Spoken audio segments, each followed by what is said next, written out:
Out of the 134 people Bishop Outreach rescued last year, one victim story really hit home with how vulnerable anyone can be. It was the story of a young man they referred to as Josh. Josh recently graduated from college in Texas and answered an ad for what seemed like a dream job in Louisiana. It was great money for work in his field: corporate housing, insurance, the whole package. All he had to do was pay a transport fee for a company van to come pick him up. 18 other applicants were picked up along the way and made the journey with Josh. They were told they would be taken to headquarters to meet with HR. Instead, they were taken to a house and met with a shotgun.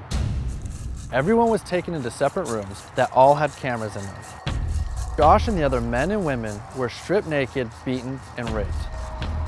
Their captors then brought in children and forced them at gunpoint to rape them on camera. Then they brought in animals. They were forcing them to create heinous pornography as well as bringing in Johns to have sex with them. During the day, they were brought to a nearby restaurant where they were forced to work as busboys and dishwashers for no pay. Josh was threatened if he spoke out, he would either be killed or thrown in jail for participating in child pornography, so he was too afraid to signal for help. His torture lasted close to a year. Finally, he saw an open window one night and ran for his life, naked into the darkness.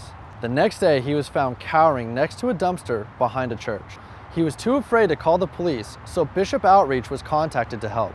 Our target point for this weekend is going to be a Chinese restaurant here in Louisiana. We can get eyes on the van, eyes on the employees, and follow that back home. Once we get eyes on the house, I'll call special agents.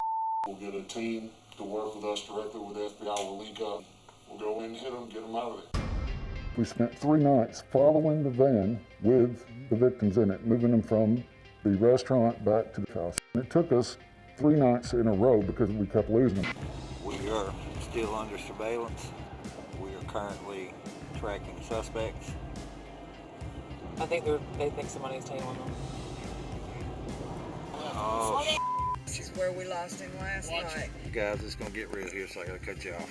We got the address of where they were holding the victims.